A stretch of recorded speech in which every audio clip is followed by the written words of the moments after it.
And also, again, thank you for taking your time to come and express yourself. Express yourself. That's very important. We do listen, by the way. I just want you to know that. Yes, ma'am. Please state your name and who you represent for the record. Good afternoon, Chair and Mr. Coleman. My name is Kathy Swilley. I represent the Cops Holding Cops Accountable Initiative. I am a 22-year veteran retired police officer with the Houston Police Department. I am here today to speak on behalf of all of the good police officers. I started the Cops Holding Cops initiative supporting good officers and holding bad cops accountable because, as Ms. Baker testified here today, where are all the good officers? Why good officers don't speak out when their fellow officers commit police misconduct? I am an example of what happens to officers, good officers, who report their fellow officers. We are retaliated against and fired.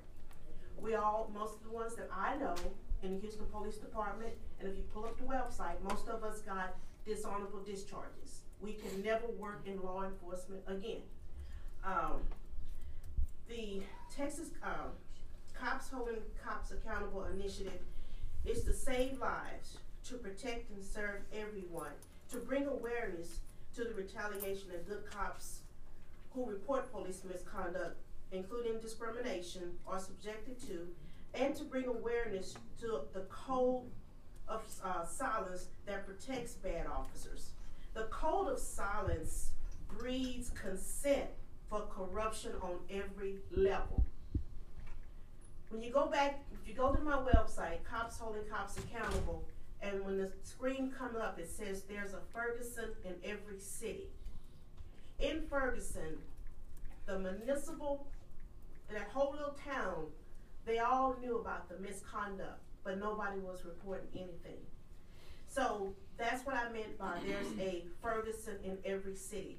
Police officers, if you look at the screen that says retaliation, I believe it's 3,500 officers in a study, and it showed where they all had been retaliated against.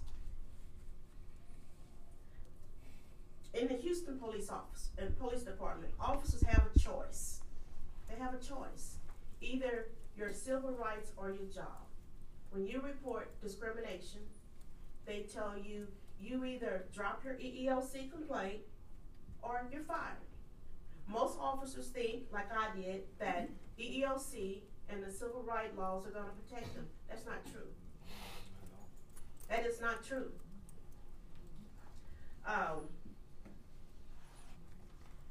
They're able to, when I said that the corruption, the code of silence is corruption on every level, they're able to file all these false charges with the courts. So people say, oh, well, why don't they just file legal, go to the courts? Well, once they file all these false documents with the court, you're still out of luck because you spend all your money trying to clear your name, and you're still out of luck. Somebody asked earlier, I think it was Mr. Strickland, about officers having mental tests, mental fitness tests. Out of my 22 years, you only get it when you first are being hired.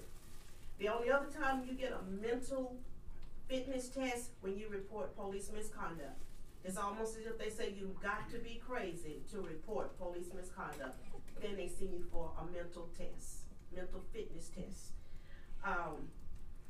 If you also look, as I was doing the research to find out just how many officers and from different law enforcement agencies had been retaliated against, to my surprise, there's a large group of officers who have joined the police department, law enforcement, via the military. And a lot of these officers have close ties to hate groups. Besides giving mental stress tests before hiring officers, they also need to have a process to see if these officers have any ties to hate groups. Any ties to hate groups. They came directly from the military to law enforcement. And they should not be hired. I just want to make a comment. we should not forget, because it's different training. You know, one person is trained to go out and kill people. You know, that's the general way that they're trained. And we're talking about the difference. I think that we should hire former military and law enforcement, but we also have to understand what the difference in the training. And I don't have a problem with hiring military. What I said was a lot of these military guys were kicked out, were purged out of the military because they belonged to hate groups. Okay, I just want to make sure, because my husband did served two different terms in the military, so I'm all for hiring the military. But I'm not for taxpayers. I just wanted to bring it up as an aside, because we have great respect for the military, but for the LGBT brothers and sisters in the room, you know, just because you're gay don't mean you're progressive. Because they moved to big cities to get away from their own persecution, but they still carry the same baggage of living in a place where, unfortunately, the norm is that people have bias against people of color. Right. Okay.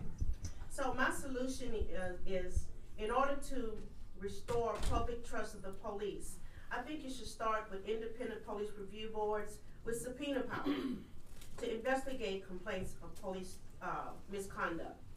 We also should have a state whistleblowers law to protect police officers, public servants, from the retaliation that they are subjected to when they report police misconduct.